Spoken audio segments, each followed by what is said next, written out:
ዘነበ በእውነት እኛ ጋር ስለመጣችሁ በጣም ነው የምናመሰግነው። ካንተ ጋር አሁን ልንወያይ የፈለግንበት ሁኔታ በተለይ የኢትዮጵያውያን ቅርስ የሆኑ ብዙ ቅርስ አሉ በኢየሩሳሌም። ከነዚህም አንዱም ዱር ሱልጣን እየተባለ የሚጠራው ነው። ትልቅ ችግር አለ እዛ አካባቢ፣ አለመግባባቶች አሉ እና እንደው በዚህ ዙሪያ ምን እየተሰራ ነው በሚለው በተለይ ደግሞ በቅርቡ አንድ የተወሰነ ክስተት አለ። እስኪ ፊልሙ እስከሚዘጋጅ ድረስ ፊልሙን እናየዋለን። ከዛ የሆነ ሁኔታ ምንድነው እዛ እየተካሄደ ያለው ሁኔታ? በእውነት በጣም አመሰግናለሁ አይቸው። ይሄ በጣም ለብዙ አመታት እየተፈጠረ ያለና ለመጨረሻ ጊዜ መፍትሄ ሊኖረው የሚገባ ነው። ምክንያቱም በደር ሱልጣን ገዳም አጠገቡ አሉ ግብጾች ኮፕቲም እና ሁልጊዜ በየአመቱ አመት በዓል በሆነ ቁጥር የተለያዩ ችግሮችን ይፈጥራሉ። ለምን የሚፈጥሩበት ምክንያት ምንድነው? አሁን የኛ ነው። አሁን እንደውም ሰው ባይኖር እንደው የኛ ወገኖች እኛም ጭምር አንተም ሁሉም ጠንካራ ባይሆን መውሰድ ነው የሚፈልጉት። ያን ቦታ ባንዲራ ሲሰቀል እንዲሰቀል አይፈልጉም። ራምኮልስ በሚጸለይ ጊዜ እንዲ ይጮሃል ይላሉ። የተለያዩ አይነት ስለዚህ ያ ቦታ የኛ ነው፣ አራጊ ፈጣሪዎች እኛንን ነው የሚሉት። አቶ ሽሎሞ መስመር ላይ ያለ ካሁን በፊት በዚህ ዙሪያ ብዙ ስራ ሰርታችኋለኝ። እንደው ከሰራችኋቸው ስራዎችና ሰሞኑን ተፈጠሩት ክስተቶችን እስኪ አንተም የምታውቀውን ያህል። እንግዲህ አሁን ብዙ ጊዜ እንደዚህ አይነት ነገሮች አመት በዓል ሲሆን ይፈጠራሉ እና አሁን በእውነት በመጀመሪያ ደረጃ ለመላው የክርስቲያን እምነት ተከታዮች ያው ከፍተኛ አመት በዓል ነበር ቅዳሜ ዕለት በ11/4/2026። በዚህ አጋጣሚ እንኳን አደረሳችሁ እያልኩኝ የተፈጠረው ችግር ምንድነው? ያው ብዙ ጊዜ ይሄ የታወቀ ነገር ነው መቼም የዚህን የግብጾችና የኢትዮጵያ ውስጥ እዚህ ያሉት ችግሮቹ በጣም ሁልጊዜ አመት በዓል በተፈጠረ ቁጥር የሚመጣ ነው። ለምንድነው? እነሱ ሆን ብለው ነው አውቀው ነው የሚያደርጉት። አሁን ይሄው ፊልሙን እንይና እንመለስ።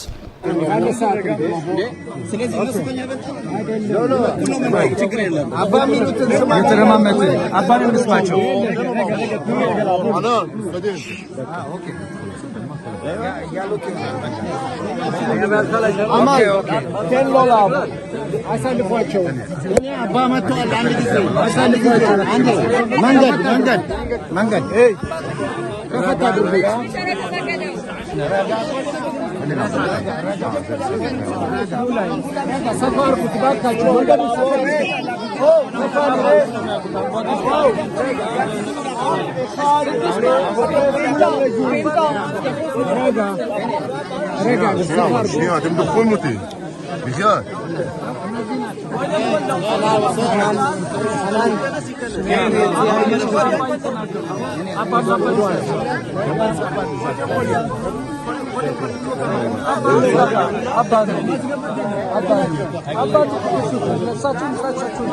לא, מגע.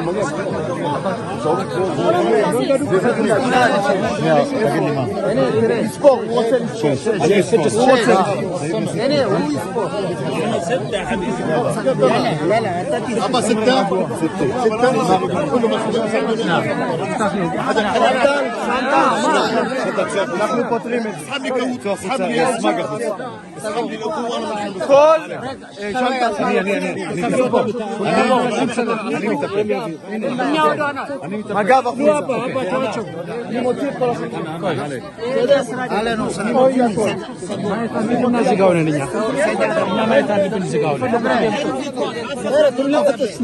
זהו. סיזר חלק. תסלח, אל תדבר ברעימה פחד. יאללה. יאללה. יאללה. אבא. ኦኬ አባ አይዱ እዚህ ሆኖ እስኪ ገቡ ድረስ ስድስት ናቸው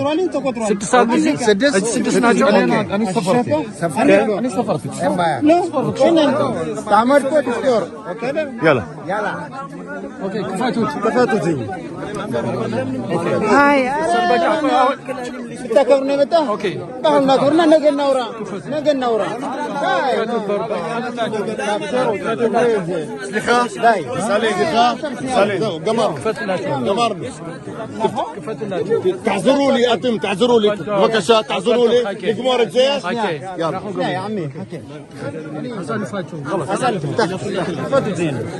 أفصلي جمال رمضان سلانو بالشيخ سدست ثاني ميجا تفقدوا لي لا سلمان هاي ما اشغل سدست تفقدوا لي سلمان هنا نتونين ماشي سلمان استقايش አሁን ያሁን እንለፋው በሰላም دمار سفر اوكي ስለ ባንዲራና ስለ ማይክሮፎን ግን ከዚህ በኋላ اوكي خلاص سلمان እንደላይ እናወራ يلا نتكلم اوكي يلا نحن فيهم هاتش خلاص لا نحن دمرنا هذول سلانو يلا ጤናው ዶ አሁን አይደለም ጊዜው تفتحوا ديرك تفتحوا يلا تفتحوها ديرك بكشة تفتحوا لا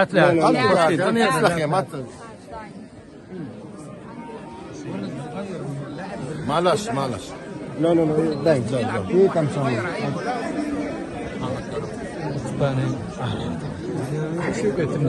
خلاص سلخة نعم ايه زباين ባንዲራውን ስቀል سلمان داي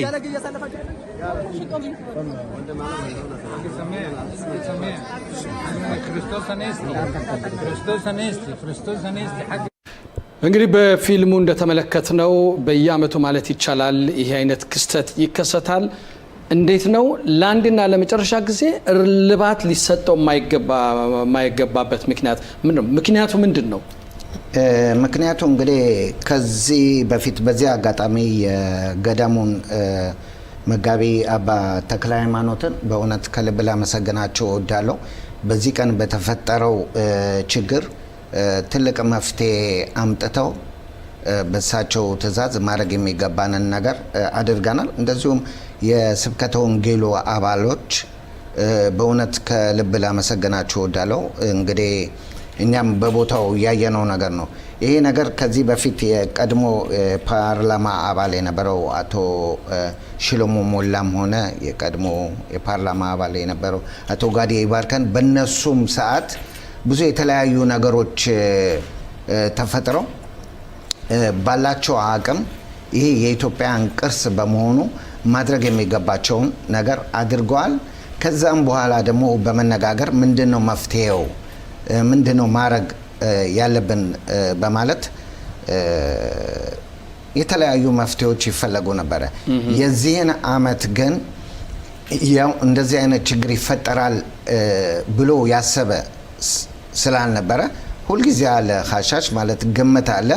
እኔም መጀመሪያ ሲነጋገሩ ከቀጽኑ ጋር ምንም ያነጋገርኩት ነገር የለም። ከዛም በኋላ ነው በጉልበት መተው እንዲገቡ የፈለጉበት የነበረው እና ያው ስለዚህ አሁን ይሄ በአጠቃላይ መፍትሄ ሊሰጠው የሚችለው እንዴት ነው በሚለው ወደ ኋላ እንቋጫለን። ዮሴፍ መስመር ላይ አለ። እስከ አንተ ቆይኝና ተስፋዬ እየሰማው ነው አይቼው። አንተስ የምትለው ነገር ካለ ወይም ጠይቀው ጥያቄ በዚህ ዙሪያ አይቼው። እንግዲህ በእውነት የግብጽ ኮፕቲክ መነኩሳት እና የኢትዮጵያ መነኩሳት በእውነት ይሄ ግጭት በብዙ አመት እኛ እንግዲህ ከመጣን ጀምሮ የሚታወቅ ነው። ጠለቅ ብዬ ነገሩን እንግዲህ ከዚህ በፊትም ያየነው ነገር ነው። በ1970ዎቹ እስራኤል ያው ቁልፉን ከኢትዮጵያኖች ወደ ግብጾች የሰጡበት ምክንያት የፍርድ ቤት ትዕዛዝ የፍርድ ቤት ውሳኔ ነው።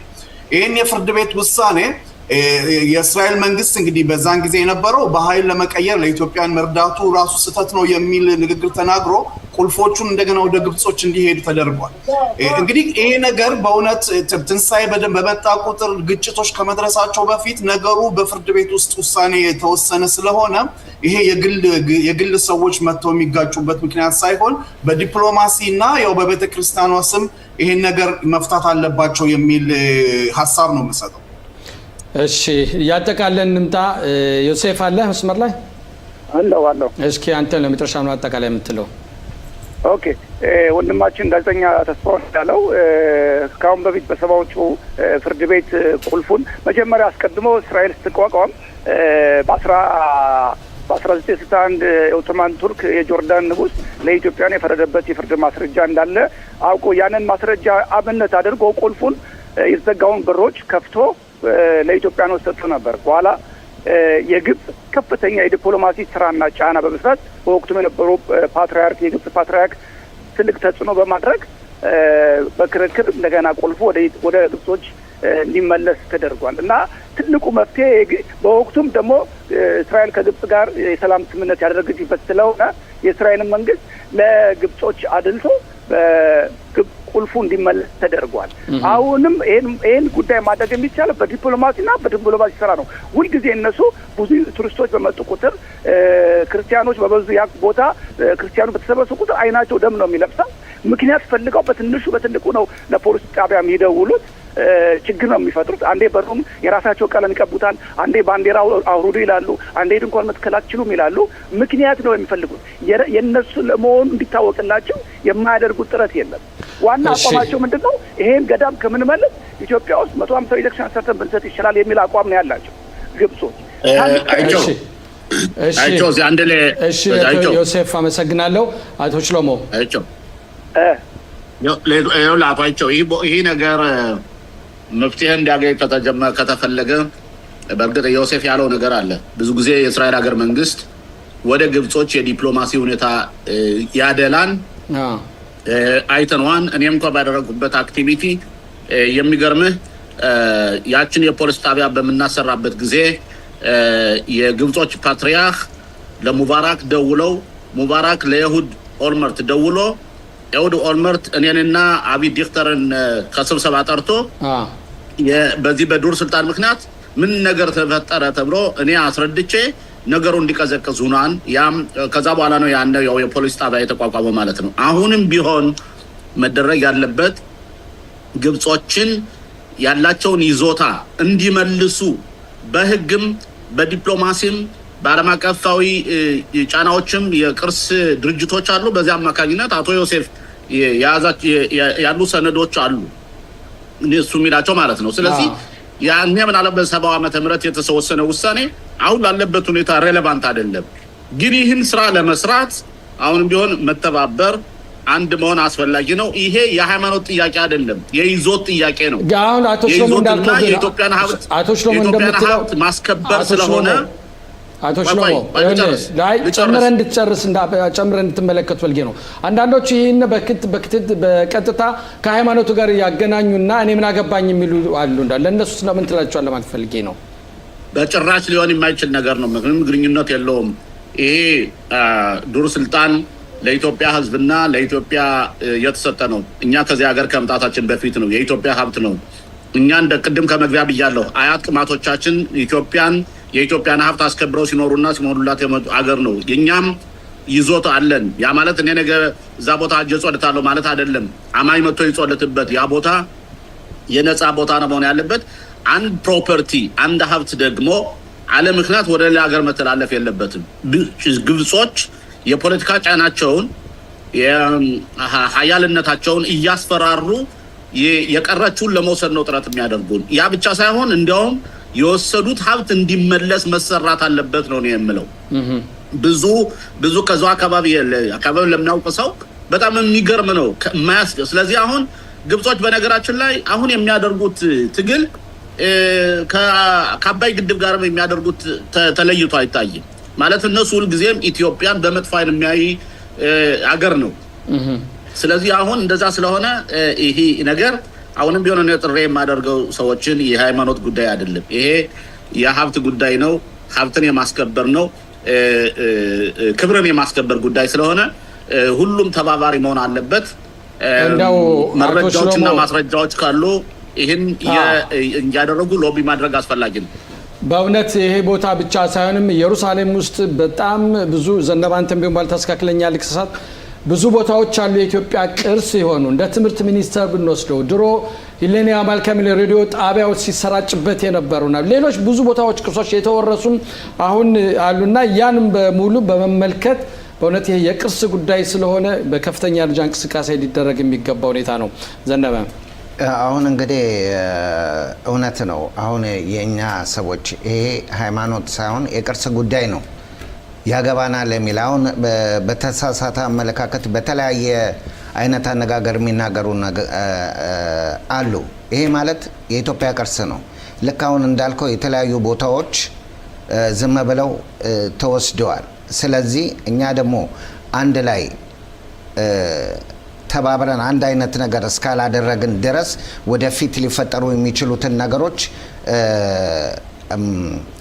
ማወቅ ቀላል አይደለም እውነቴ ነው በዚህ አጋጣሚ አባቶች ሊመሰገኑ ይገባሉ ምናልባት ይሄንን ዝግጅት የሚመለከቱ በምን አይነት ሁኔታ እንዴት ወደፊት እንዴት ይሰራ ወደፊት በምን አይነት መንገድ ነው ሊሰራ የሚገባው የሚለው ሁኔታ ከሃይማኖት እንዳሉት የገዳሙ መጋቢ ያው የተለያየ ሐሳብ አላቸው ከዚህ በፊት የተለያዩ ኮሚቴዎች ተቋቁሞ ነበር አሁን ደግሞ በዛ መልክ ይሄ ነገር ከመፈጠሩ በፊት የሆነ ነገር እናደርጋለን ብለዋል እንግዲህ እግዚአብሔር ረድቶን ደግሞ ሁሉም ኢትዮጵያዊ የተባለ ሁሉ ትውልደ ኢትዮጵያዊ ይሄ ቅርስ የኢትዮጵያ ቅርስ ስለሆነ አንድ ነገር ማድረግ አለበት ብዬ አምናለሁ በዚህ አጋጣሚ አንተንም ለዚህ ዝግጅት ከልብ ለማመስገን יש רגע אחד בשנה שבו הזמן עוצר, והלב של כולנו פועם יחד בזיכרון משותף. בכל שנה ביום הזיכרון אנו מתכנסים, עומדים כתף אל כתף בצפירה, וזוכרים את הנופלים חללי מערכות ישראל. השנה, בשל המצב הביטחוני, ההגעה לבתי העלמין תתאפשר על פי הנחיות פיקוד העורף באזורכם. טקסי הזיכרון ישודרו באמצעי התקשורת, וכולנו נתאחד, נזכור ונכאב את זכר יקירנו. ייכנסו לאתר יזכור, והדליקו נר לזכרם.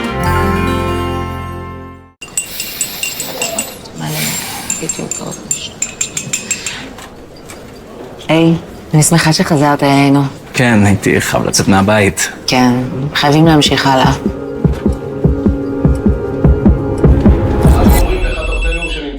הלו? כן, אני ממש כאן. מה? לכאב אין זמן. לפעמים שאלה או אמירה שמגיעות מהלב יכולות להחזיר אותם ברגע לזיכרון הקשה מכל. למידע על הדרך הרגישה לפנות למישהו ממשפחת השכול ולתמוך בו, היכנסו לאתר הביטוח הלאומי. היי. יום קשה היום, עבר הרבה זמן מאז שהוא הלך. כן. הזמן הוא התרופה הכי טובה שיש. רוצה לחוד משהו?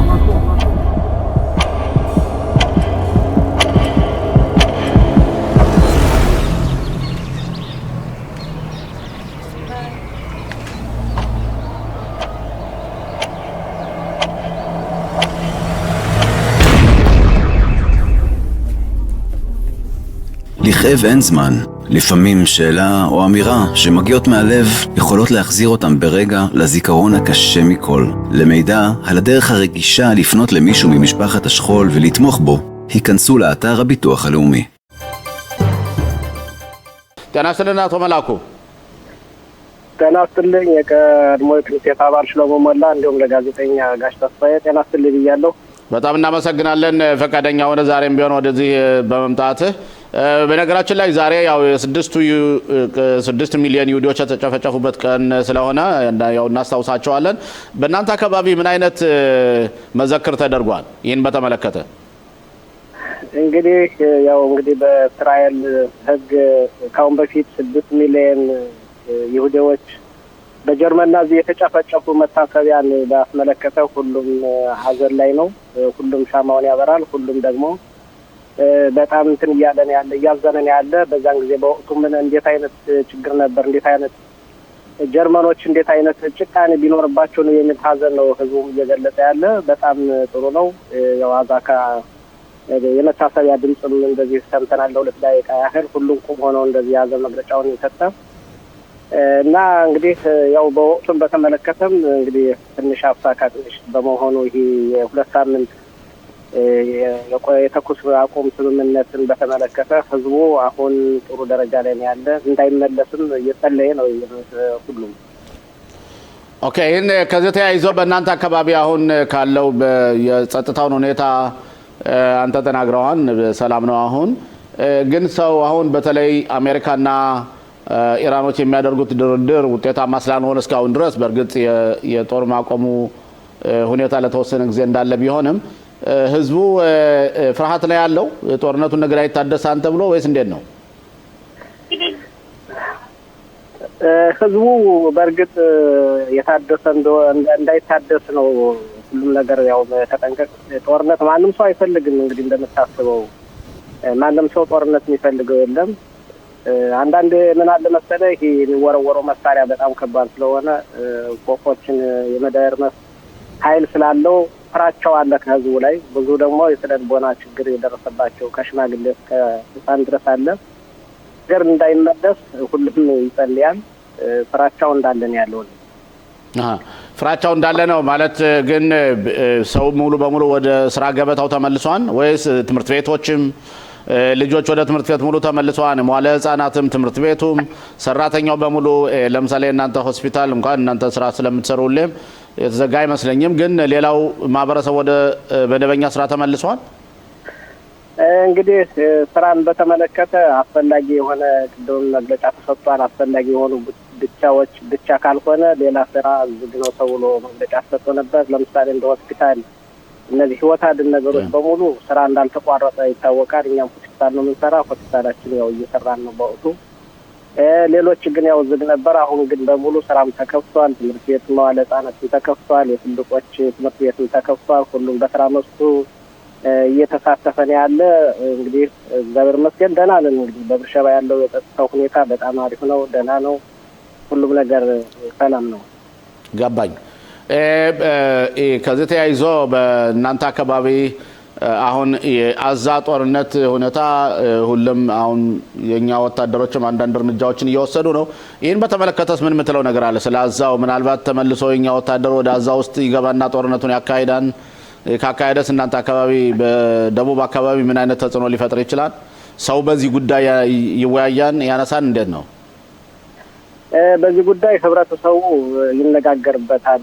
ጊዜውም ሰዓቱም አሁን ነው። እንደተጀመረ ሁሉንም የማሸነፍ ሁሉንም በጦርነት ሁሉንም መሳሪያ የማውረድ ከሊባኖስ እስከ አዛ ያለው ጦርነት ሁልጊዜም እንግዲህ አንድ ነገር ጦርነት ሁልጊዜ ምንድር ያለ ውሻ ምንድነው ቁስል ያለው ውሻ እንደ ልብ አይጮህ የሚባል ነገር አለ። ሁልጊዜ ስጋቻ ላይ ከመጣር ሁሉም ድባቅ መምታት ያስፈልጋል። የባብራስ ኢራን ብትሆንም ኢራንም እየተመታች ነው። ጦርነቱንም በዚሁ እንዳለ ሁሉንም መሳሪያ እንዲያወርዱ ቢደረግ ወታደሮቻችንም በገቡት ዓላማ ግብ መተው እንዲመለሱ ህዝቡም እንደዚህ ያበረታታል። ሌላው ደግሞ ሌላ የግል ሀሳብ አለኝ ጋሽ ሰለሞን። ወደ ግል ሀሳብ ከመሄድ በፊት እስቲ ለአቶ ተስፋዬ መድረክ እንስተውና ጥያቄ ኖረዋል። ጤና ይስጥልኝ አቶ ተስፋዬ። ጤና ይስጥልኝ አቶ ሽሎሞ። ጤና ይስጥልኝ አቶ መላኩ መለሰ ቤርሼቫ። አጭር ጥያቄ ነው እንግዲህ ቤርሼቫ ብዙ በሚቀጥለው ሮብ እንግዲህ እስራኤል የነጻነት በዓሏን ታከብራለች። በጣም ትልልቅ ከተሞች አንዳንድ ዝግጅቶችን ሰርዘዋል። ቤርሼቫም እንግዲህ የሰሜኑን ህዝብ አጋርነት ለማሳየት ያው ትልልቅ ዝግጅቶች እንደማይኖሩ ዋናው ከንቲባው ተናግሯል። እንዴት ነው እናንተ በግላችሁ በማህበራዊ ኑሯችሁ የጸጥታውን ምክንያት ማስመለከተ እንዴት ነው የምታዩት የሚቀጥለውን ሳምንት ለማለት ነው? እንግዲህ ዮም አጽማውት ወይም ደግሞ የነጻነት በዓል እንግዲህ ሁሉም በጉጉት ነው። እንደምናውቀው ከአሁን በፊት ብዙ ቤተሰብ በአንድ ላይ በመገናኘት የስጋ ጠበሳ ውጭጭ አለ፣ አንዳንድ ስለቶች አሉ፣ ወዘተ የመሳሰሉ ነገሮች ማህበረሰቡ እንዲሁም እኛ አሁን ጦርነት ከተጀመረ ወደዚህ ከጥቅምት 7 ጀምሮ ወደዚህ ነው ያቆምነን እንጂ አብርሃም ባድማ ነበር እንደዚህ ጎረቤት ተሰባስበን በደስታ አብርሃም ባድማ በጣም ደስ የሚል ቦታ ነው። ከሱ ነበር ስናከብር የነበረ ከማሃብሊን ወደዚህ ግን በየቤቱ ሆኗል። በየቦታው ባካባቢ እንደውም አሁን ሚቅላት ይዘን ነው እያሰብን ያለን ለወደፊቱም ህብረተሰቡን ሚቅላት ይዞ ባለፈው የነበረው የፋሲካ በዓልም ከመግቢያውና መውጫው በዓል ነበረ። ያንንም ሚቅላት ደንበር ይዞ ነው ሲያከብር የነበረ። አሁን ለሚመጣው የማጥማውት ወይም ደግሞ የነጻነት በዓል እንደዚሁ እያሰበን ያለ በደስታ ህብረተሰቡ ምንም ችግር የለበትም። ኦኬ ሌላ ሐሳብ አለ ያልከው ምን ነበር? ሐሳብ አለኝ ያልኩት በእውነት አንዳንድ ጊዜ በእኛ ህብረተሰብ ላይ ትልልቅ አንዳንድ ጉዳቶች አሉ። ጉዳቶች ምንድነው? በኢትዮጵያ የሚመጡ ቪዲዮዎች በሙሉ እንግዲህ ከመጡ በኋላ እስከ 15 ዓመት ድረስ የተለያዩ ድጋፎች ከትምህርት ጀምሮ እስከ ተለያየ በጀት ይበጀትላቸዋል ለኛ ኢትዮጵያውያን። እነዚህ በጀቶች አንደኛ ለትምህርት ቤት እንግዲህ 20% ከየግል ተማሪው ቢከፍል 80% መንግስት ይከፍላል። ዩኒቨርሲቲም ሆነ ሌላም ትምህርት የሚፈልገውን ነገር ሙያም ሆነ ሊማር ይችላል። ይሄ ከድጋፍ እኔማ ራሱ የተለያዩ ሞዴሎች እንደውያል ያቅልጣ መስሪያ ቤት እንደውዬ ብዙ ድጋፍ አልሰጡንም። ሁለተኛው ደግሞ የዓመት በጀት የሚወጣ ለኛ ኢትዮጵያውያን እስከ 15 ዓመት በ100 እስከ 240 እስከ 240 ሺህ ድረስ የሚወጣ በጀት አለ እና ይሄንን ስናመለክት ኤሪያው እንትን ሊለን አልቻለም።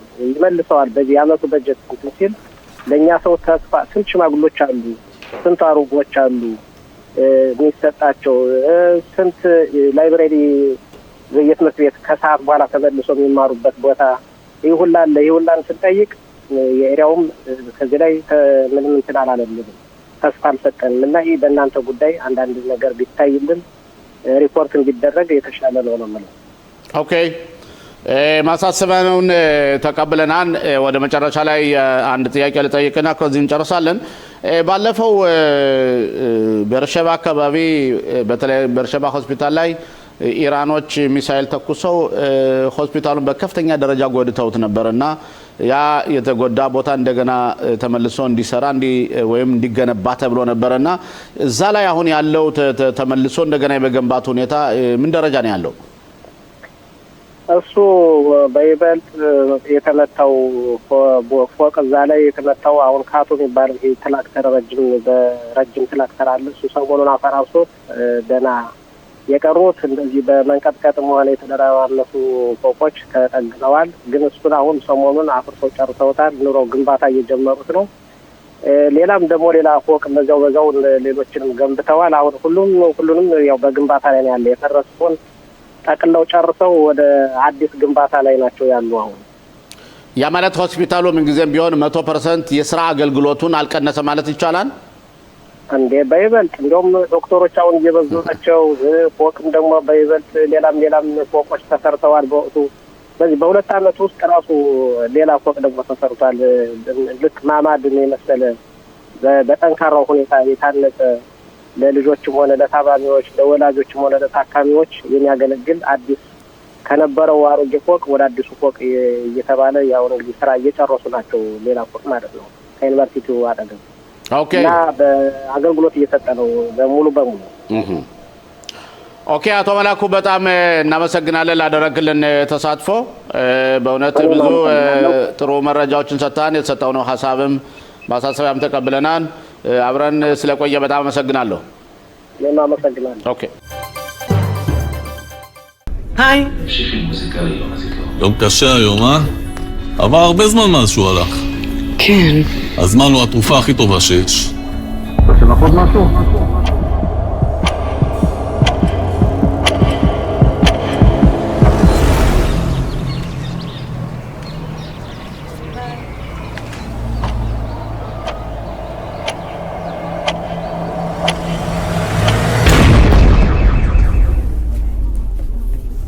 לכאב אין זמן. לפעמים שאלה או אמירה שמגיעות מהלב יכולות להחזיר אותם ברגע לזיכרון הקשה מכל. למידע על הדרך הרגישה לפנות למישהו ממשפחת השכול ולתמוך בו, היכנסו לאתר הביטוח הלאומי.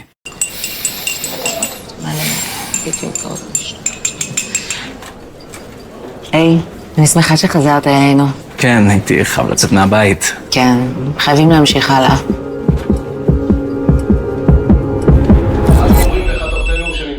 הלו? כן, אני ממש כאן, זה שוב. מה? לכאב אין זמן.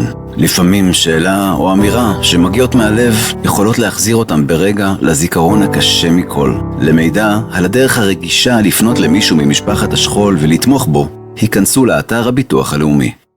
יש רגע אחד בשנה שבו הזמן עוצר, והלב של כולנו פועם יחד בזיכרון משותף. בכל שנה ביום הזיכרון אנו מתכנסים, עומדים כתף אל כתף בצפירה, וזוכרים את הנופלים חללי מערכות ישראל. השנה, בשל המצב הביטחוני, ההגעה לבתי העלמין תתאפשר על פי הנחיות פיקוד העורף באזורכם. טקסי הזיכרון ישודרו באמצעי התקשורת, וכולנו נתאחד, נזכור ונכאב את זכר יקירנו. ייכנסו לאתר יזכור והדליקו נר לזכרם. ቀጥታ ወደ ኮሎኔል መኮንን ተስፋ አልፋለሁ። ጤና ይስጥልን መኮንን። ጤና ይስጥልን ጋሽ ሽሎሞ እንደምን ዋልክ? ሰላም ነህ? እንደምን ዋልክ? ሰላም ነኝ ክብሩ ይስፋ። እስኪ ፕሮግራማችን ከመቀጠላችን በፊት ዛሬ በዓለም በአውሮፓ መሬት ላይ በተለይ በጀርመን በናዚዎች 6 ሚሊዮን ይሁዶች የተጨፈጨፉበት ቀን ነውና ይህን ተመልክቶ አንድ ሁለት ቃል የምትናገረው ካለ ከዛ ቀጥታ ወደ አሜሪካና ወደ ኢራን ፉክክር እናልፋለን። ትክክል። ይህ የመታወሻ ቀን በመሰረቱ የ6 ሚሊዮን ወገኖቻችን በናዚው ሂትለር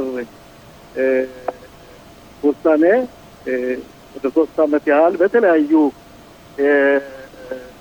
የአውሮፓ ሀገራት በጋዝና በተለያዩ የመግደያ ቁሳቁሶች የተገደሉበትና ከዛም ጊዜ ጀምሮ እንደምታየው በየሀገሩ በየአመቱ በየቦታው ደመቅ ባለ ሁኔታ ሲከበር ቆይቷል። ዛሬ ግን በተለየ ሁኔታ ትንሽ ጊዜያዊ ችግሩን አይቶ በቀላሉም ቢሆን የመታወሻ ቀን በየሀገሩና በየከተማው እየተደረገ ነው። ትላንትና ማታም በኢየሩሳሌም በመካከለኛው ያድ ቫሸም በምንለው ተከብሯል። ይሄ ነገር ከዘርዘር ከአመት ወደ አመት የሚጠበቅ ነው፣ መሆንም ያለበት ነው። እነሱን ካላስተዋስነ እኛ ይሁዳውያን የመባል ሚስጥራችን እሱ ስለሆነ ይህን መደረግ አለበት የሚል አቋም ነው ያለኝ። አመሰግናለሁ መኮንን። በእውነት 6 ሚሊዮን ሰዎች ጭፍጨፋቸው፣ አገዳደላቸው በይሁዲነታቸው በማንነታቸውና መኮንን ያኔ አገር አልነበረችም፣ እስራኤል አገር አልነበረችም። የእስራኤል አገር አየር ኃይል አልነበረም፣ የእስራኤል የጦር ኃይል አልነበረም። አንዳንድ የበጎ አድራጎችና ታጋዮች ቢኖሩም ግን በአጠቃላይ በዓለም ያሉ ይሁዲዎች ምንም የሚያደርጉት ነገር የሌላቸው መስሎ ይታያልና ያኔ የነበረውን ሰዓት የይሁዲዎችን ሁኔታና ዛሬ በዓለም ያለውን ይሁዲዎች እስራኤል ተገር ተገንብታ ስታስተያየው ምን ስሜት ይሰማሃል? ሲጀመር ይሁዲ የተባለ በዓለም ላይ እንደምታውቀው ከ15 ሚሊዮን አይበልጥም። ይህ ትልቅ ህዝብ ለዓለም የሚሰጣቸው ብዙ ጥቅሞች በተለያዩ መስኮች ይታወቃል። በአንጻሩ ግን በዚህ ዓለም ላይ እንደምታየው ከይሁዲ በታች የሚጠላ ህዝብ የለም። እንደ ህዝብ አንወደድም። አንቲሴሚት የሚባለው በየትኛውም ቦታ አለ። በተለይ በአውሮፓ በአሁኑ ሰዓት ገኖና ነግሶ ይታያል። ይህም ጥላቻው መስፈርቱን ምንም ባላውቅም ይሁዲ በመሆናችን ብቻ ነው የሚል አቋም አለኝ። በአሁኑ ሰዓት አንተ እንዳልከው ዛሬ ከ1948 ዓመተ ምህረት ጀምሮ መዲናት እስራኤል ከተቋቋመች ጀምሮ ጠንካራ መከላከያ ኃይል አለን፣ ጠንካራ አየር ኃይል አለን። ያም ሆኖ ግን የእስራኤል መመስረት የሚያሰክራቸው በዓለም ላይ እንደ ህዝብም እንደ ሀገርም በየቦታው ታያለ። ከተቆረቆረች ቀን ጀምሮ እስራኤል እንደ ሀገር እንደ መከላከያ በየቦታው እየተዋጋ ነው። ግን አንዱ ደስ የሚለው መከላከያ ለእስራኤል ሀገር አለኝታና ደጀን ነው። በየትኛውም ቦታ በአሁኑም ሰዓት እንኳን የኢራን መንግስት እስራኤልን አወድማለሁ ስትል በእኛ አየር ኃይል በዚህ ህብረተሰብ በተወለዱ ጀግኖች ፓይለቶች እየተቀጠቀጠና እየወደመ ነው። ፕሮክሲዎችም እንደዚሁ በየመንም ሆነ ሁቲዎች በሊባኖስና በሐማስ በጋዛ እየተቀጠቀጡ ነው። ይሄ ነው የሚደረገው። እስራኤል አትተኛም፣ የእስራኤል ወታደር አይተኛም። የእስራኤል ህዝብ በነጻ ደህንነቱ ጠብቆ እንዲኖር ለዓለም የሚሰጣቸው መስፈርቶች ከፍ እንዲሉ ይሄ ነገር እንዲሆን እስራኤል ለጥሞና እየሰራች ነው። ይሄ ነው መሰለኝ ትልቁ አጀንዳ መሆን ያለበት። ኮሎኔል መኮንን እስቲ ወደ አሁን ወቅታዊ ጦርነት ሁኔታ ልውሰድህና ኢራኖችና አሜሪካ ድርድር እያደረጉ ነበር። እኛም እኮ ተደራዳሪዎች አይደለም፣ ቀጥታ በአሜሪካ አማካኝነት ነው የኛን ፍላጎትና ጥንካሬ ወይ ፍላጎት ለማሟላት ግን አሁን ያደረጉትን የባህር መዝጋት ለምን ነው ከጦርነቱ በፊት ያላደረጉት? ከጦርነቱ በፊት ቢዘጉት ኖሮ ምናልባት ጦርነቱም ሌላ መልክ አይይዝም ነበር። ወታደራዊ ስትራቴጂ አመለካከት በዚህ ላይ እንዴት ነው? ለምን አላደረጉም? ለምን አሁን ሆነ ገና? ይኸውልህ ይሄ ቀላል መልስ አለው። መጀመሪያ መውደም የነበረባቸው ነገሮች ነበሩ። መዝጋት አትችልም። ያላቸውን ሚሳይሎች ያላቸውን የወታደራዊ አቅም ካደከምክና ካመንመንክ በኋላ መሆን ያለበት ነው። ይሄም ነው ደረጃውን ጠብቆ መሄድ የነበረበት። ይሄም ነው የተደረገው። ምክንያቱም በዛን ጊዜ ያንን በር በምንዘጋበት ሰዓት የወታደራዊ ዓላማው የሚሆነው ያን በር መዝጋት ነው። ስለዚህ ወታደሮቻችን ለጠላት ቦታ ይሰጡታል። ጠላትም የመጉዳት አቅም ነበረው። ለዛም መሰለኝ እስራኤልም አሜሪካም መጀመሪያ ያደረጉት የአብዮቱ የዚህ የኢራን አብዮታዊ ወታደር መሪዎች ሚሳይሎችንና ተኳሾችና አስተኳሾችን ማሳነትና ማቅጠን ነበር። ይሄ ነው የተደረገው። በአሁኑ ሰዓት ልክ አንተ እንዳልከው ይህ የሆርሙዝ በር ማለፊያ መዘጋቱ ለኢራን ትልቅ ጉዳት እያደረሰባት ነው። በሚገርም ሁኔታ ግን የማናውቀው ዛሬ የምናውቀው በአንድ ቀን እንኳን ከ435 ሚሊዮን ብር ዶላር በላይ ታገኝ ነበር። በወር 13 ሚሊያርድ ዶላር ስታገኝ የነበረችበት በር ነው። ምክንያቱም በዛ በር እሷ ነበር ነዳጅ የምታወጣው። እሷና ሌሎች ሀገራት አሁን ማውጣት አትችልም። ይሄን ጥፋት አይታ መሰለኝ፣ ይሄን የገንዘብ የኢኮኖሚ ውድቀት አይታ መሰለኝ በአሁኑ ሰዓት እንደምታየው ወደ ድርድሩ የሚገባለሁ መለሳለሁ የሚል አባባል አለ። ነገር ግን ኢራን እንደ ሀገር አትታመንም። ምናልባትም ቅድመ ውጊያ ወደ እስራኤል ማድረግ ትችላለች። መከላከያ ሙሉ ዝግጅት አድርጓል። ይሄን ስለምናውቅ እስራኤል በዚህ በኩል አልተኛችም። ኢራን ግን እንደ ሀገር የምታማ አይደለችም። መበቀልም ትፈልጋለች። ውድቀቷን ለመሸፈን ሲባል አንዳንድ ሚሳይሎችን ስለተኩስ እነሷም ይሁን ከኢራንም ሆነ ከሁቲዎች በሂዝባላስ እንደዚህ እንደምታየው ነው። ሂዝባላም ይሁን መተኮስ ይችላሉ እስከ ቴልአቪቭ ድረስ። ይሄን ነገር መከላከያ እና መንግስት በሙሉ አጥኖበት መከላከያ መሳሪያዎች ሙሉ መልስ ለመስጠት ተዘጋጅቷል። ይቀጥላል። ስለዚህ ጦርነቱ አላለቀም፣ ጦርነቱ ይቀጥላል ማለት ነው። አቶ ተስፋዬ ከኛ ጋር አብሮ ስላለ እስቲም ጥያቄ ሊኖረው ይችላል ላንተ። አቶ ተስፋዬ ያለው እኛ ጋር ነህ? አዎ እየሰማሁ ነው። አቶ ኮሎኔል መኮንን። አዎ የኔ ጥያቄ በእውነት ጋዛን ባስመለከተ ነው። ከሰሞኑ የሚወጡ መረጃዎች እንደሚያሳዩት አንዳንድ የታጠቁ አሸባሪዎች አሁንም ወደ ጦር ሰራዊቱ የመጠጋትና የተለያዩ ሽብር ክስተቶችን ለማድረግ ጥረት እያደረጉ ነው። ያው ጦር ሰራዊቱም እየመለሰ ነው። ከሰሞኑም እንደዚሁ በጣም ብዛት ያላቸው አሸባሪዎች እንደተደመሰሱ ነው የሚያሳየው። በጋዛ በአሁን ሰዓት በምን ሰዓት ላይ ትገኛለች ጋዛ ኮሎኔል? እስኪ መጀመሪያ ወደ ሊባኖስ ልውሰድህና ሊባኖስ ውስጥ በደቡብ ሊባኖስ የሚካሄደው በተለይ በቤንጅቢል በሚባለው ከተማ ትልቅ ውጊያ እየተደረገ ነው። ይህ ከተማ ወታደራዊ መከላከያ ከቦታል። በቅርብ ቀናቶች ውስጥ ይሄን ስራውን ሰርቶ ይወጣል ማለት ነው። ያ ቦታ የታወቀና ብዙ ሺዎች ብዙ ቴሮሪስቶች የሚኖሩበት ነው። በአሁኑ ሰዓት እንኳን ከ200 በላይ ቴሮሪስቶች የተገደሉበት ብዙ ጊዜ ፈተና የሰጠን ሰፈር ነበር። እሱም እየተመነጠረ ነው። ሊባኖስ እንደ ሀገር በጣም በሚገርም ሁኔታ ከእስራኤል ጋር ስምምነት ለማድረግ ዛሬ መሰለኝ በአሜሪካ ውስጥ ድርድር ይጀምራሉ። ይህ የሚያሳየው ሂዝባላ እንደ ድርጅት እንደ ቴሮሪስት ድርጅት የኢራንን ተልዕኮ ተቀብሎ ብቻውን የቀረ ከጎደና ወድቆ የቀረ ድርጅት መስሎ ይታያል። በአሁኑ ሰዓት በኢራን በኩል የሚመጣ ገንዘብ የለም። ኢራን ለራሷ ገንዘብ የላትም። ሂዝባላ እንደ ድርጅት እየተቀጠቀጠ ነው። በሀገር በኩል ደግሞ ሊባኖስ ከእስራኤል ጋር የምታደርገው ድርድር ይህ ለሺዎቹ ለሂዝባላ ትልቅ ውድቀት ነው። እኔ እንደሚመስለኝ ከሆነ ይህ ድርድር ውጤት ይኖረዋል። በዓለም አቀፋዊ ሁኔታም ቢሆን ቅቡልና ስለሚኖረው ይህ ነገር ይቀጥላል። ግን አቶ መኮንን ወደ አዛ ከመቀጠል በፊት እዚህ ላይ ናኢም ካሰም የሂዝቦላ ዋና ጸሐፊ ወይም ናስራላን የቀየረው ግን እሱ የሚለው እንዴት ነው ሊባኖን አሁን ያለውን ድርድሩን ካላቆመች ብዙ ችግር ሊባኖን ውስጥ ይፈጠራል እያሉ በጣም እያስፈራሩ ነው ያለው። ምን ያህል ያ የሚያስፈራሩት ባለፈው ሳምንት መፈንቅለ መንግስት ማድረግ ሞክረው ነበር። ውስጣዊ ችግራቸውን ለማጠናከርና ውስጣዊ ችግራቸውን ለመፍታት ወይም ራሳቸውን ለማደራጀት የሚያደርጉትን ፕሮፓጋንዳ ነው። በአሁኑ ሰዓት የሊባኖስ ህዝብ ማን እንደሚጎዳው ጠንቅቆ ያውቃል። የኢራን ሁኔታ እያለቀላት ነው። የሊባኖስ መንግስትና የሊባኖስ ህዝብ ትልቅ ጉዳት ያደረሰባቸው ኢራንና ሂዝቦላ የሚባለው ድርጅት ስለሆነ በዛ በኩል በቁጥር እነሱ በዛ ስለሚኖር በፈንቅለ መንግስት ለማድረግ ሞክረው ነበር።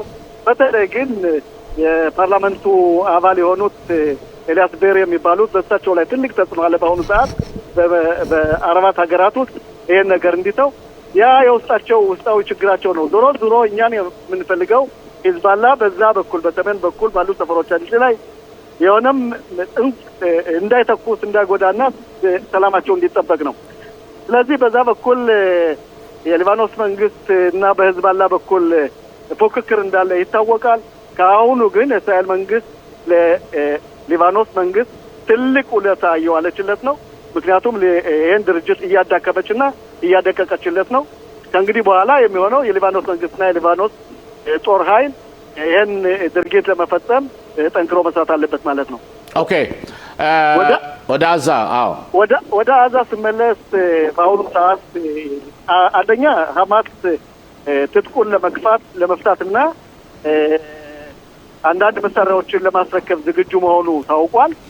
በተለይ ግን ይህ ጊዜያዊ መንግስት እስኪቋቋምና እስኪንቀሳቀሱ እነሱ የጠየቁት አንዳንድ እንደ እንዴት ነው ኤክዳህ የሚባለው ወይም ትንንሽ መሳሪያዎች ይኑሩን የሚል አባባል አለ። ያም በድርድር የሚፈታ መሰለኝ። በዛም በኩል ጋሽ ተስፋዬ ደህና ነገሮች እየተሰሙ ነው።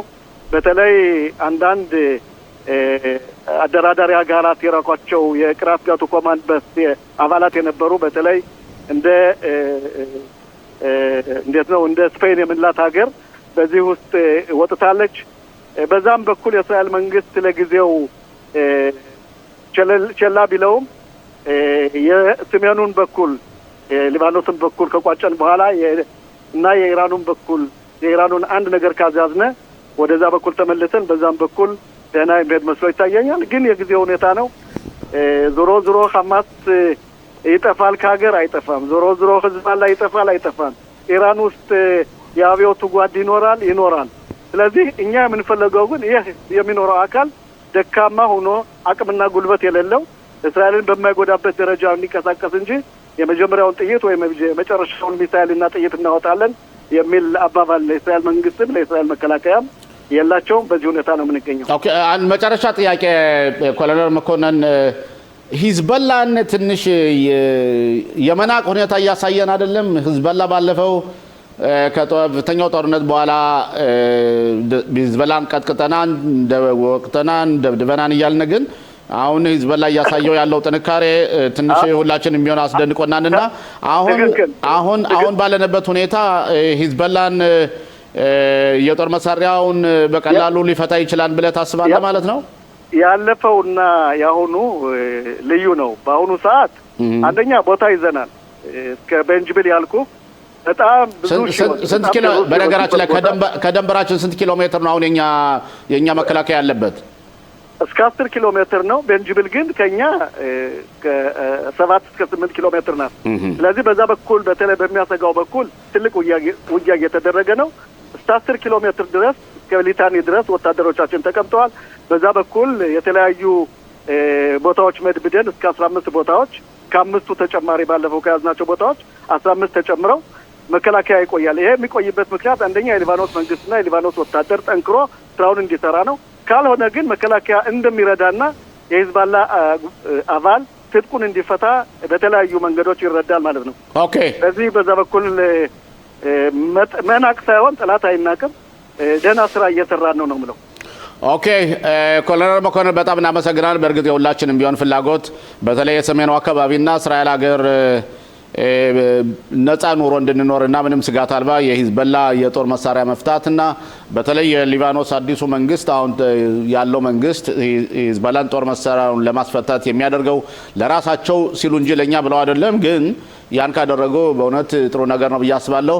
ለማንኛውም ቢሆን ተደራዳሪዎቻችን ደግሞ ጥሩ ውጤት እንደሚያመጡልን ተስፋ እናደርጋለን። እግዚአብሔር እርዳቸው እንላለን። እናመሰግናለን መኮንን። እኔም በጣም አመሰግናለሁ ጋሽ ለሞ። ደህና ቆይ። ኦኬ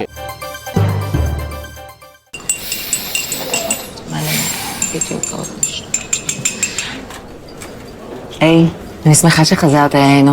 כן, הייתי חייב לצאת מהבית. כן, חייבים להמשיך הלאה.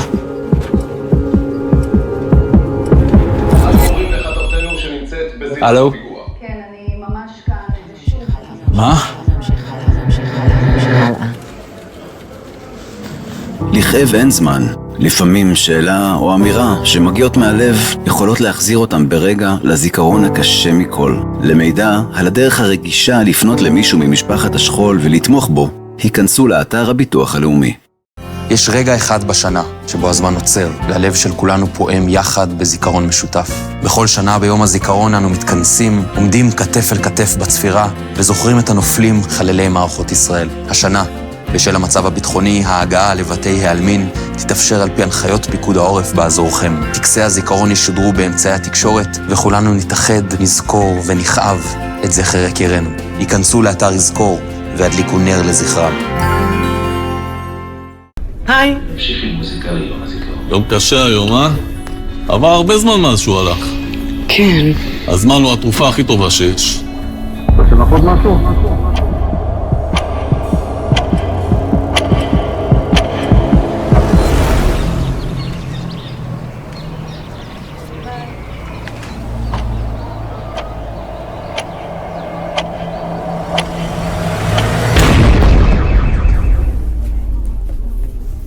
לכאב אין זמן.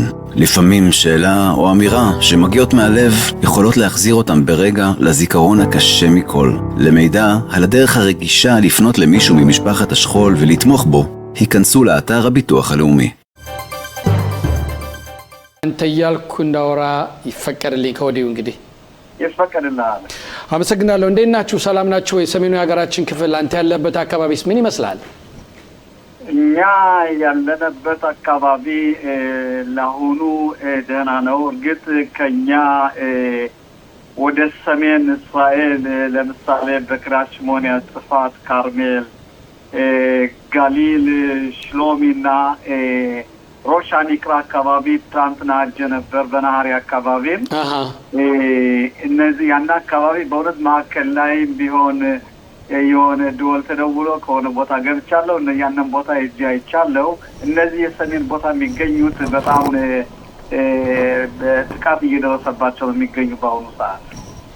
አዎ በእውነት እነኛ አሁን የጠቀስካቸው አካባቢዎች ደንበሩ አካባቢ ያሉ ናቸውና ጦርነቱ በተለይ በዛ ከሂዝቡላ የሚወነጨፉት የተምዘግዛጊ ሮኬት ሚሳኤሎች የሚበዙበትና ሰው አልባ የሚበሩ ድሮኖች የሚሰራጩበት በይበልጥ ወደዛ አካባቢ የሚወነጨፍበት አጋጣሚ ነው ያለው። እንደው ማህበረሰቡና አካባቢ ሰዎችን አግኝተህ ስታነጋግራቸው ምን አይነት ስሜት ነው ያላቸው? አንዳንዶች እንደው መንግስት ረሳን የሚሉ አንዳንድ ፖለቲከኞች አሉ። ነዋሪዎች ውስጥ ያ አይነት ስሜት አላቸው ወይ? ይኸውልን በምንበት ጊዜ መንግስት ረሳን ብለው ደፍረው የሚናገሩ ሰዎች አላጋጠሙኝም። ምክንያቱም አሁን ባለንበት ሰዓት እስራኤል ሀገራችን ያለችበት ሁኔታና በተለያዩ አቅጣጫዎች ጦርነት እንደተከፈተባትና በህዝቡ ያለው ሁኔታ ምንድነው? ህዝቡ የእስራኤል መንግስትና የእስራኤልን መከላከያ ኃይል መገደፍ አለበት። መገደፍ ነው መዋጋት ሳይሆን መመሪያውን በመቀበል ከመመሪያው በደንብ አድርጎ መከታተል ይሄ ሁኔታ ለእስራኤል ተከላካይ ኃይል ጉልበት ይሆናል የሚል ሁኔታ ስላለ አባውን ጊዜ ሰው በተለይ በዚህ በተከፍቷቸው ሀገሮች ያሉት ሁኔታ ምንድነው? ቀደም ከነበረው ስናወዳደር እኛ ከእስራኤል መከላከያ ኃይል ጎን ነን የሚል ሀሳቦች ነው እንጂ የሚያነሱ እንጂ እስራኤል ራሳችን የሚሉ ቁጥራቸው በጣም የሚቆጠሩ ናቸው ብናገር ያስደፍረኛል።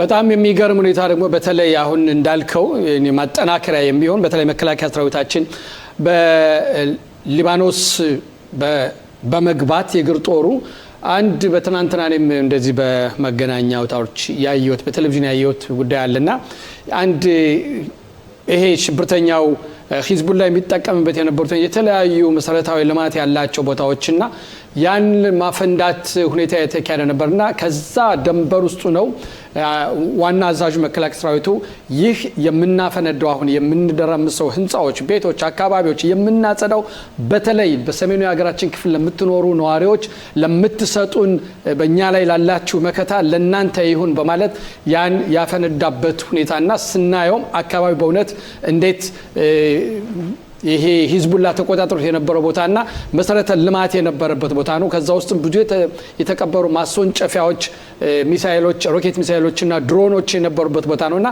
እንደዚህ አይነት ነገር ያለው ግንኙነት ስታይ ምን አይነት ስሜት ነው የተሰማቸው? አንደኛ የሰው ስሜት በጣም የሚያስደስትና ሰው ለምንድን ነው የሚጠባበቀው እኮ ይሄንን ነው። መናገር ብቻ ሳይሆን የሚነገሩት ነገሮች በእውን መተርጎም አለባቸው የሚሉ የህዝቡ ሁኔታ ከጊዜ ወደ ጊዜ እየጠነከረ ነው መጥቷል። ምክንያቱም ለምሳሌ አሁን ባለፈው ለምሳሌ አንዳንድ ሰዎች እንደጠየቋቸው እስራኤል ቤንጅቪል የሚባል ቦታ አለ። ያንን በደንብ አድርገው ተቆጣጥረው አሁን መቼ ነው የሚያፈነዱት? መቼ ነው እዛ ያሉትን ሽብር ፈጠራ የሂዝቡላን ይደበድባሉ የሚደመስሷቸው የሚለው ሁኔታ ይሄ ለምሳሌ ሰውነት በጉጉት ነው ያለ። እስካሁን ግና ያለው ሁኔታ ምንድን ነው? እስራኤል በእውነት ትክክለኛ የሆነ ማጥቃት በሂዝቡላ ላይ የምታደርሰው ሁኔታ ለህዝቡ ከፍተኛ የሆነ ጉልበት ነው። ይሄ ነገር ከመከላከያ ኃይልም ሆነ ከላይ ክፍል ካሉት ከጠቅላይ ሚኒስትርም ከሚኒስትሮች መድረስ አለበት። ህዝቡ የሚፈልገው ምንድን ነው? ማሸነፍንና ሱሪ መታጠቅን ነው። ይሄ ሁኔታ ነው እንግዲህ ህብረተሰባችንን ጉልበት የሚሰጠው። የግድ ይላል፣ አስፈላጊ ነው። ተስፋዬ መስመር ተስተካክሏል። ተስፋ ያለ እየሰማሁ ነው። አይቼው እሺ፣ ድሉን ልስጥህ። እኔ እኮ መስመር አልተስተካከለም ብዬ ነው። አረሳውም። አይ ምንም ችግር የለም። እሺ አይቼው አመሰግናለሁ። ጤና ይስጥልኝ በድጋሚ መምህር ሩቬን መሸሻ። እንግዲህ የሰሜኑን ክፍል ባስመለከተ ብቻ ሳይሆን ጦርነቱን እንግዲህ ከኢራን ጋር ያለውን የተኩስ አቁም ስምምነት ባስመለከተ በእስራኤል አንዳንድ ከጦር ኃይሎች ምንጮች የሚወጡት ኢራን አሁንም ድንገት እስራኤልን ቀድማ ልታጠቃ ትችላለች የሚሉ ግምቶች ስላሉ በቂ መረጃም የለም። ሆኖም ግን እስራኤል በእውነት በአሁን ሰዓት በተጠንቀቅ ላይ ያለችበት ሁኔታ የሚያሳዩ አንዳንድ መረጃዎች አሉና በዚህ ሁኔታ ላይ እንዴት ነው የተኩስ አቁም ስምምነቱ ምን መስሎ ይታየዎታል? ይኸውልን በመጀመሪያ የጦር አቁም ወይንም ደግሞ የመዋጋት ሁኔታውን አቁሞ የሰላም ድርድር ወይንም ደግሞ የመወያያት ተብሎ የቀረበው ሁኔታ በህልም ያለ አይደለም ያልተፈታ ነገር ነው። አንደኛ ምንም አይነት በኢራን በኩል ያቀረቧቸው 10 ነጥቦች አሜሪካኖች እንደማይቀበሏቸው እየታወቀ ነው እንግዲህ ለድርድሩ የተቀረበው። ከጊዜ ኢራኖች አብዛኛውን ጊዜ በምታይበት ጊዜ ያላቸው አቋም ከጊዜ ወደ ጊዜ እየጠነከረ ነው የሚመጣ።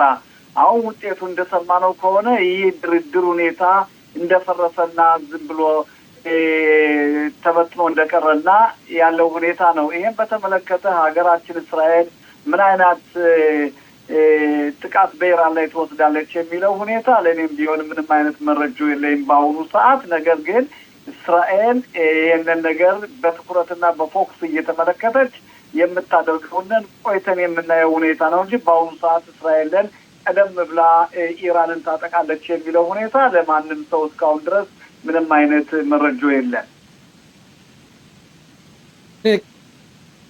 ወደ ሰሜኑ የሀገራችን ክፍል አሁንም በተለይ ትናንት ሄደህ አንተ ጉብኝት ባደረክበት ሰዓት ነው። አንተ ስትሄድ ስትጎበኛቸው ምን አይነት ስሜት ተሰማቸው? አንደኛ እዛ አካባቢ ያሉ ጓደኞች አሉ። ከነሱን ለመጠየቅ እነሱን ለመጎብኘት ነው የሄድኩትኝ። ነገር ግን በምታይበት ጊዜ የምሰማው ምንድነው? አማራጭ የለንም፣ ሌላ ነገር የለም። አማራጭ የለንም። ምን ማለት ነው አማራጭ የለንም ማለት? አካባቢያችን አንለቅም። በእስራኤል በኩል የመጣው በደጀኑ በኩል የሚመጣውንን መልእክት በመቀበል በተለይ በናሃሪ አካባቢ የኛ ግልገሎች ያሉበት ቦታ አለ። ያና የነዛ አካባቢ መነሱ ቦታም አይቻለው። ስለዚህ ያለው ሁኔታ ምንድነው?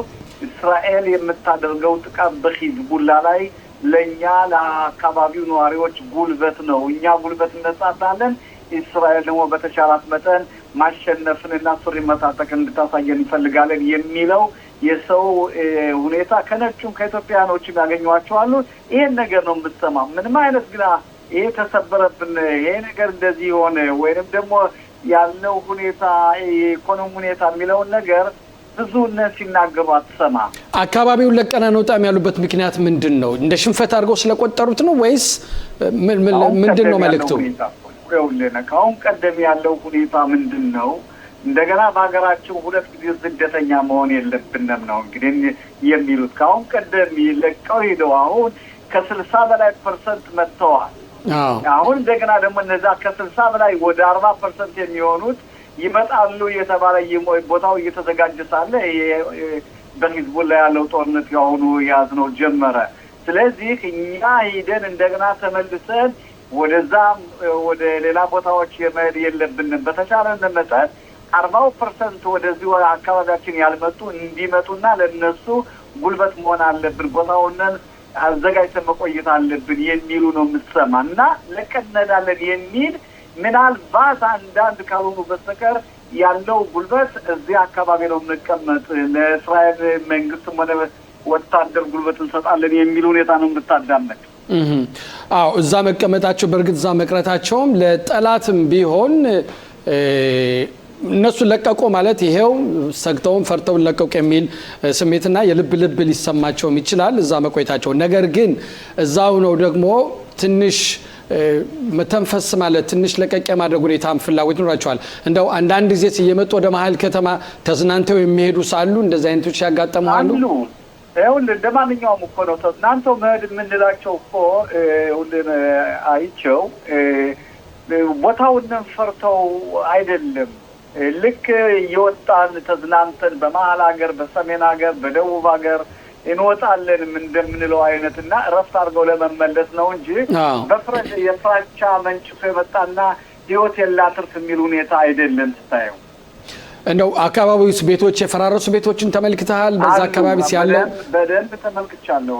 ቤት የፈረሱትን አንዳንድ ቦታዎች የፈረሱ ለምሳሌ ከኔ ጋር ተሰራ የነበረች ከአካባቢዋ የነበር መጠለያ ቤት ነበራት። ከሷ ቤት ገጥሞ ያን ቤት እንደፈረሰባትና ብዙ ጊዜ ቁጭ ብዬ አውርቻታለሁ። ያለች ምንድነው እሷ ሩቤል ምንም አይነት ቅማን እንደማይበላኝ እኔ የፈለገ ይሁን፣ ነገር ግን ዋናው ነገር የእስራኤል መንግስት ይህንን ነገር ተከትሎ መፍትሄ ለወደፊቱ ማግኘት አለበት። ሁል ጊዜ በየተወሰነ ጊዜ ሂዝቡላ አሸነፈ እንደገና ደግሞ ተሸነፈ እየተባለ ያለው የዮዮ ጨዋታ ለኛ ተቀባይነት የለውም፣ ለኛም ጉልበት አይሆንም የሚል ነገር ነው የነገረች። ብዙ ነው እንዲያውም አንዳንድ ሰዎች እየጠየቋቸው። በጣም የሚገርመው ግን ሁሉም ቢሆን ሲናገሩት እንደምትሰማው እስከ መጨረሻው ድረስ ይሄድ፣ አሁንም ይቀጥል፣ ሂዝቡላ ለአንዴና ለመጨረሻ ጊዜ ያጥፋው እንጂ አይ ጦርነቱ ቁም አሁን ለኛ ፎይታ ይስጠን የሚል ድምጽ አትሰማም። እና እንደው ምንድነው ይሄ ኃይል ይሄ ጉልበት የመጣው አሁን ጦርነት አሁን ረፍት አሁን ጦርነት አሁን ረፍት በመሆኑ ነው ወይስ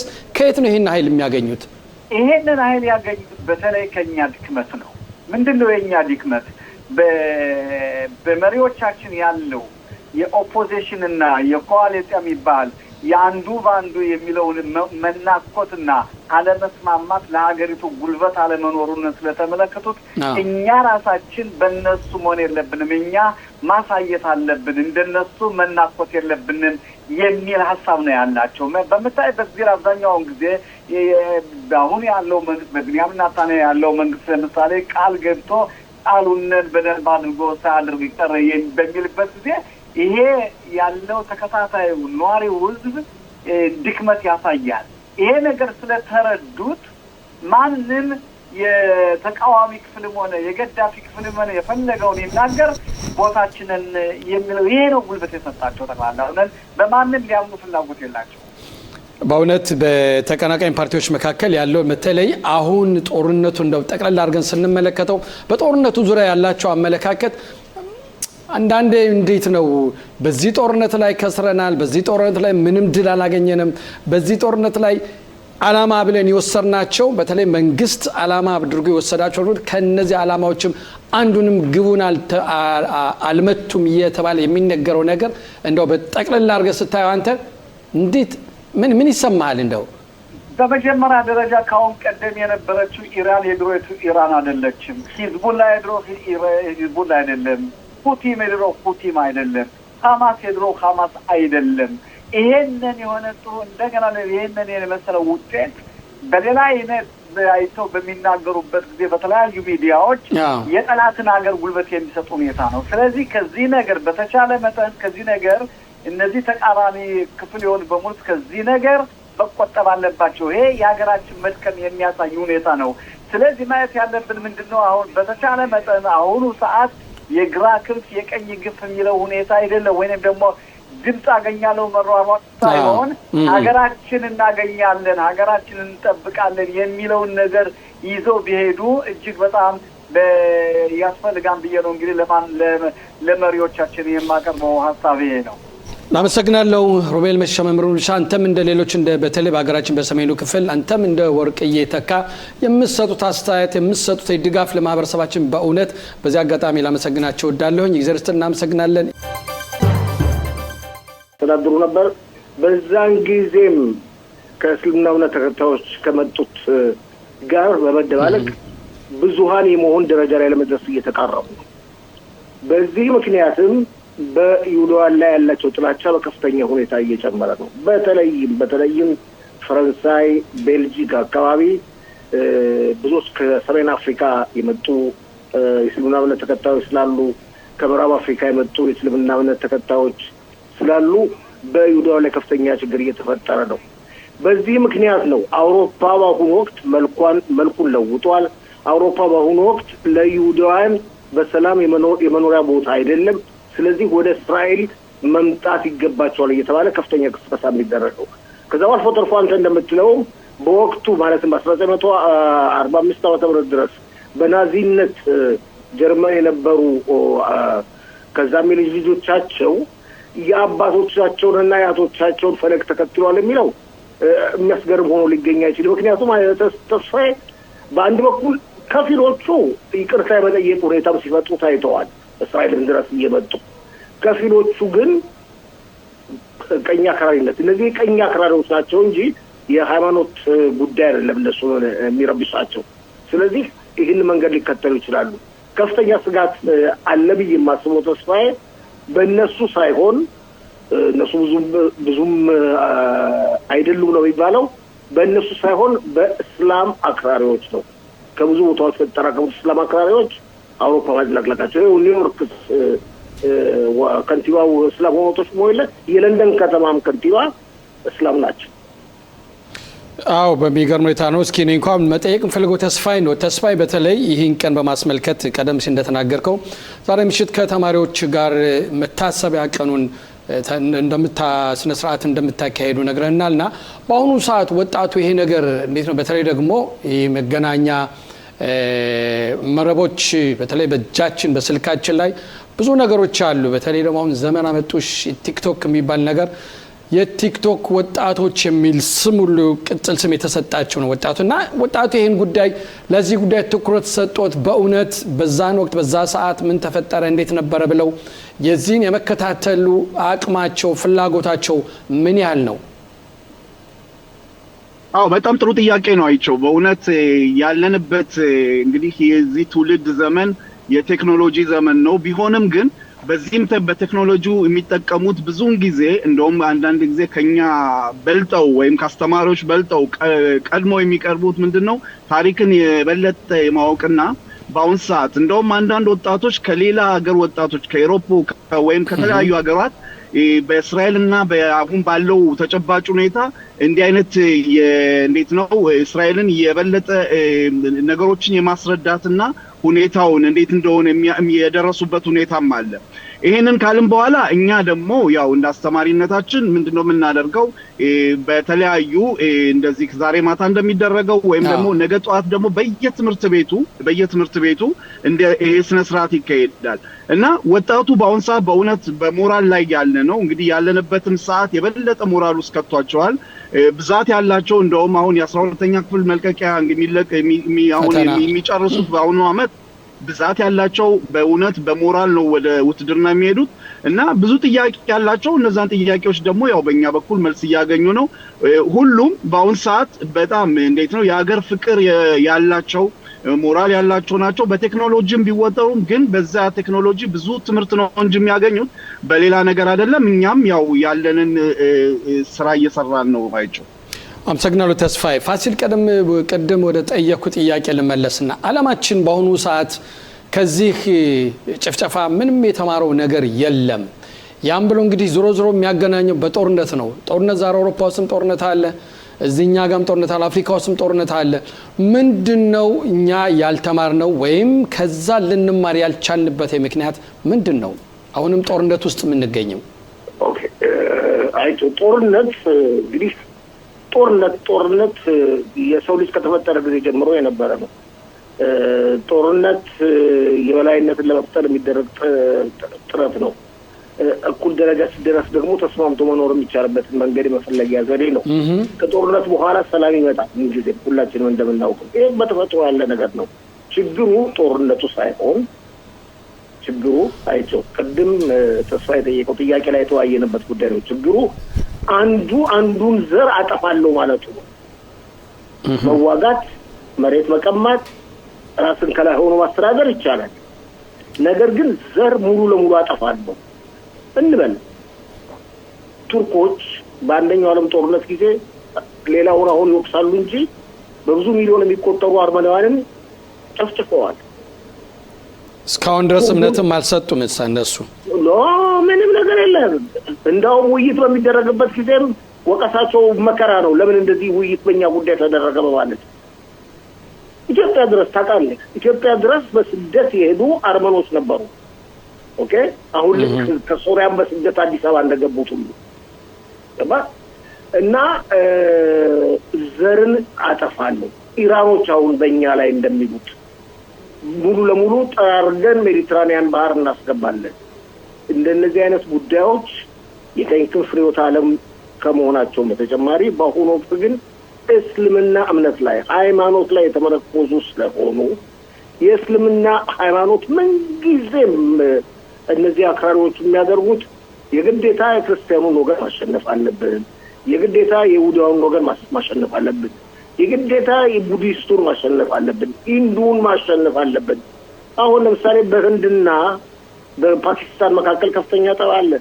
ፓኪስታኖች እስላም ናቸው፣ ህንዶች ደግሞ አብዛኛዎቹ ሂንዶች ናቸው።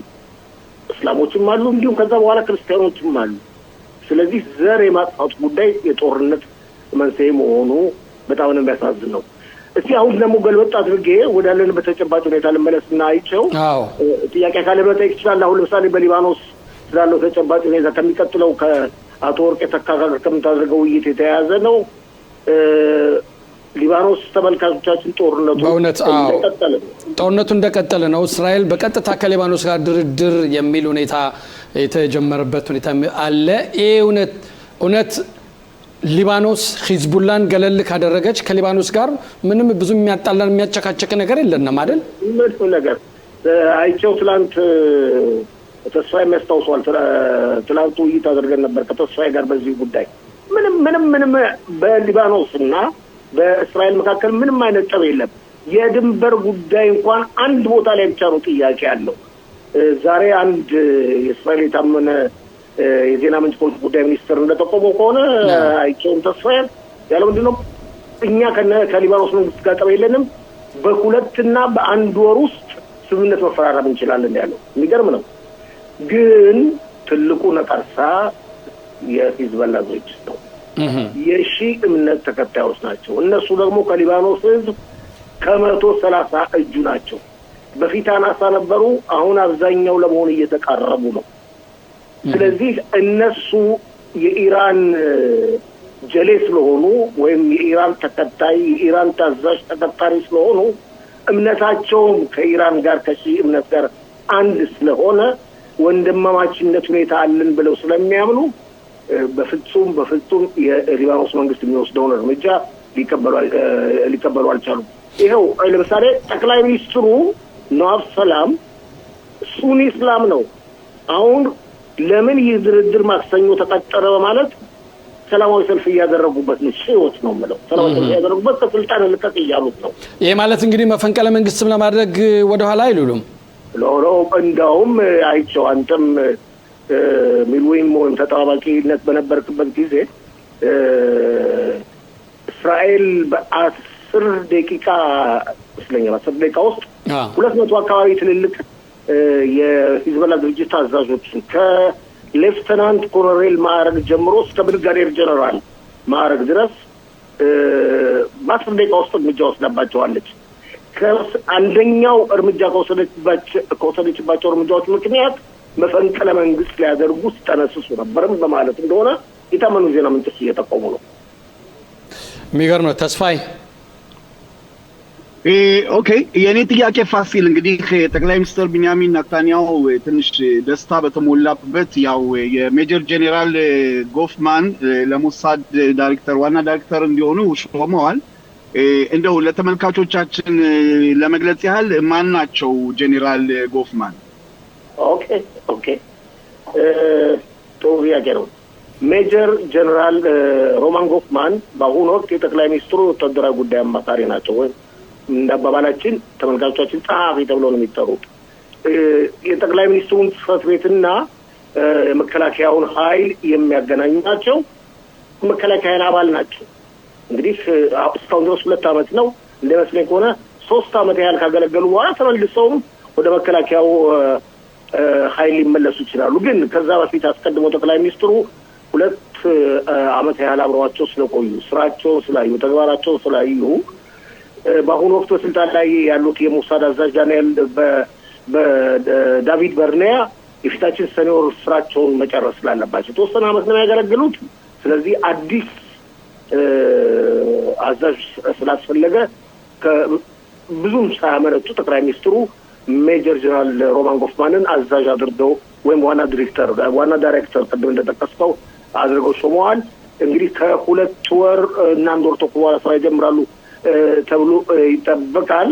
ሜጀር ጀነራል ሮማን ጎፍማን የአሽዶድ ከተማ ተወልደው ነው ያደጉት። ሜጀር ጀነራል ጎፍማን ቤተሰቦቻቸው ከሩሲያ የመጡ አዲስ ገቢዎች ናቸው። በአሁኑ የሩሲያኛም ቋንቋ መናገር ይችላሉ ይባላል። በእስራኤል መከላከያ ኃይል ታዋቂነት ያገኙት በድፍረታቸው በቆራጥነታቸው ነው። ታንከኛም ናቸው። የታንከኛ ብርጌድም ባታሊዮንም አዛዥ የነበሩ ናቸው። ሜጀር ጀነራል ጎፍማን ከ2 ዓመት በፊት ጥቅምት 7 ቀን እንደ አንድ ተራ ወታደር ተመልካቾቻችን ልብ በሉ፣ ሜጀር ጀነራሉ እንደ አንድ ተራ ወታደር ጠመንጃቸውን ይዘው በመውጣት በጋዛ ድንበር አካባቢ ከፍልስጤማውያን ሽብር ፈጣሪዎች ጋር በመዋጋት እንደቆሰሉም እና ከዛ በኋላም ቆስለው ሕክምና እንደተደረገላቸው ታውቋል። ስለዚህ በአጠቃላይ ሁኔታ ስንመለከት ይህን ያለው እና ስራቸውን ይጀምራሉ ተብሎ ይጠበቃል።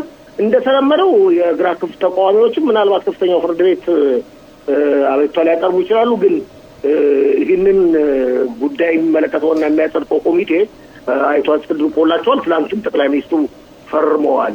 እንግዲህ ሌላው ልዩነቱ እዚህ ላይ ተስፋዬም አይቼው ብዙ ጊዜ በመደጋገም የሞሳድ አዛዥ የሚሆነው በሞሳድ ውስጥ ያደገ ነበር።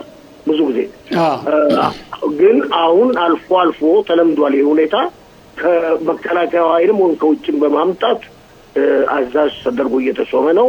ብዙዎች ግን የሞሳድ አባላት የሚመርጡት ያው ከመካከላቸው ያለና ያደገ መሾም አለበት የሚለው ነገር ግን ይኸው ነው ጎፍማን አሁን ተሾመዋል። ከሳቸውም በፊት ሜይር አሚት፣ ሜይር ዳጋል እንዲሁም ሌሎችም የመከላከያ ኃይል ሜጀር ጀነራሎች በሞሳድ አዛዥነት አገልግለዋል።